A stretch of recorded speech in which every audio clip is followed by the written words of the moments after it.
உங்க வாயால தான் இந்த சட்டம் ஒழுங்குங்கிற வார்த்தையே கேட்கிறேன் நான். ஏன்னா சட்டம் ஒழுங்கு சீர்குலைந்து போயிருக்கு. நீங்க பாத்தீங்கன்னா நேத்திக்கு போலீஸ் ஸ்டேஷன்ல குண்டு போட்டிருக்காங்க, பெட்ரோல் குண்டு. அந்த அளவுக்கு. அதுவும் நம்ம சட்ட அமைச்சர், அவர் எங்க ஊர்க்காரர் தான், ஆனா சட்ட அமைச்சருக்கு தகுதியானவரான்னு எனக்கு தெரியல. அவர் சொல்றாரு இதெல்லாம் நடக்கும், இந்த கவுண்டமணி மாதிரி அரசியல் இதெல்லாம் சாதாரண பார்க்கிறாரு. அதனால சட்டம் ஒழுங்கு முழு சீர்குலைவு. போன ஜூன் மாசம் மட்டும் ஒரு மாசத்துல 131 கொலைகள் நடந்திருக்கு. ஆனா ஆவரேஜ் டெய்லி 4.5 கொலை நடக்கலைன்னா முதலமைச்சருக்கும் சட்ட அமைச்சருக்கும் தூக்கம் போயிடும்னு நினைக்கிறேன் நான். அந்த அளவுக்கு சட்டம் ஒழுங்கு சீர்கெட்டு போயிருக்கு. 2026 தேர்தல்ல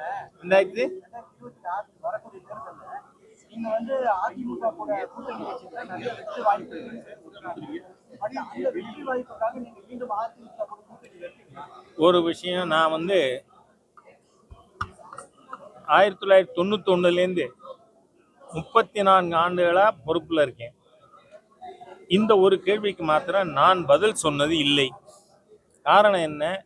கூட்டணி பற்றி முடிவு செய்ய வேண்டியது, யாருக்கு எந்த தொகுதி ஒதுக்கிறது அப்படிங்கிற அதிகாரம் பிஜேபியினுடைய பார்லிமெண்ட் போர்டுக்கு தான். 16 சீனியர் லீடர்ஸ் அதில் இருக்காங்க. அந்த டொமைனில் நான் கருத்து சொல்றது பொருத்தம் இல்லைங்கிறனால இந்த கேள்விக்கு நான் பதில் சொல்லலை. நன்றி.